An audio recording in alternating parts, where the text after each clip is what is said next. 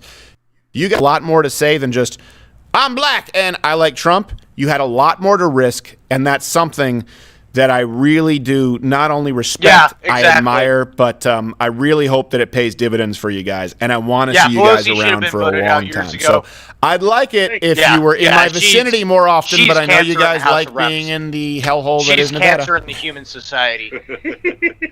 Hey, let's set it up, man. We'll come back out to Texas. And I mean, by the way, guys, Seth Green, thank you for the follow. You know, everyone here, you guys know, right? They stepped out on a limb. Yeah. Oh, yeah. They stepped out on a limb, and I felt a little bit bad because I kind of forced I them had to. a celebrity in my chat. That was just a good thing. That was Much a good thing you did one that that for us. works with. Man, it made me grow some balls. You know. Yeah, I remember Seth when you invited us to be on your show. I say, hey, man, this dude's conservative. We haven't came out of the closet yet. Yeah, I thought it was cool that you brought us on your show, and then Kelvin, I said, Kelvin, I was like, keep it cool. 5 minutes in the show, you already spilling the beans. He said that he voted Romney. He said that he voted Romney, which I can't think of. It's like this. Got him. No, you know what it was? Yeah. I told my dad, who books the show, I said, Marines, small business owners, family men, they're probably more conservative than they realize. And then you guys said that you voted for Mitt Romney, and that was it started hopefully a great new beginning for you guys. We do have to get going because even Brendan's going to be attacked by an attack dog here. But the Hodge Twins, what is it? Hodge Twins Tour, your Facebook, your Instagram. Thank you guys, and keep everyone posted as the election continues to unfold. Yeah. Trump 2020. All right. Well, I hope that's what happens. See you guys later. Thank you very much. I don't know if Reg the Bandit or if Half Asian Bill, if we have any updates. So it looks like CNN is calling Nebraska split. District 2 for Biden. Well, District 2. So not a surprise. Yeah, that's 2 votes or 1 vote? Yeah. I always had that written down. 4 Nebraska votes for Donald Trump and 1 for... That was 2016 as well, right? It's pretty par for the course. Arizona, I want you guys to look at this. A 3% in estimated vote count difference, a 50,000 narrowing. So if you extrapolate that, I don't know that you can, but that's a big thing, right? So 3% increase in the estimated vote count, 50,000 votes narrowed for Trump. So we'll see how Arizona goes. So it's definitely trending. It's definitely trending tighter. The question is whether will it be enough. But it's certainly less of a gap than Pennsylvania. Well, Pennsylvania is bordering on 700,000 votes right now. Right. Really and you were saying, holy shit. Reg the Bandit, you were talking, I think, about Arizona before we were so rudely interrupted by the Coons of the Year. Oh, no. Actually, I was going to come in and say that. Yeah, the Arizona does seem to be tightening a little bit. I don't know if it'll be enough. Does everyone know that they call themselves? Nobody's get you in trouble for saying whoa. All right. I thought it was funny. But I was going to mention Twitter when I say the just fucking fate of this censored one of country Trump's lies tweets. in the hands of this He election. said, we're up big, but they're trying to steal the election. We'll never let them do it. Votes cannot be cast after the polls are closed. And they did the thing where you can't see it, it's censored out, and then you can't retweet it or like it. And they tweeted out, we placed a warning on a tweet from real Donald Trump for making a potentially misleading claim about the election. Not only that, and but so they haven't censored, Biden's out there tweeting, we'll still win this. They can't take it from us, and they're not censoring that. So I thought that was notable that that's how they're playing it on election night. Was supposed to be sent out months ago that Pelosi's been holding on. So I don't think I think we're going to see more of that over the next couple of days. I think you're going to see Trump willing to, kind of voice his opinions. You're going to see Twitter not give 1 or 3 shits about, the fact that the election is hanging in the balance right now. He doesn't. He doesn't. He's like a turd in a tapeworm. Well, I was going to say use them all to style his hair and beard. For a little bit longer. So I don't think we're going to see any less of that, and particularly if we see the Biden presidency, we're going to see an emboldening of the platforms to say, hey, you know what? But the Supreme Court is a hedge against that a little bit. It is a hedge only to the extent takes time, though. If the Senate is where the Senate needs, if the Senate ends up going blue as well, then you have a legitimate shot at packing the court. How long? All right, well, I'm going to go ahead and end the stream here, as I was just talking about. You can go ahead and follow Demon Discord, the Anavultus, or the Daily Blend show on Twitch, or D-Live, or wherever else on YouTube. Wherever you want to follow them, and they all have accounts everywhere as far as that goes. I would highly appreciate you doing so. I'm going to go ahead and take a shower, and then I'm going to see some more results a little bit later, and I'll have a video out sometime this next couple days once we finally know the results to the election, if we do know the results, and it's not going to be a couple weeks later, because we never know exactly what to expect when it comes to 2020. Again, I highly appreciate those who showed up on my YouTube, Twitch, or D-Live with the White Wolf in the Shadows, Ron Helton, John from The Generational Gap, Christian, and others that I may be forgetting right now. Again, I highly appreciate you stopping by and commenting. It makes the whole stream a lot better, and I'll catch you on the next one, and hopefully the result will be what you want.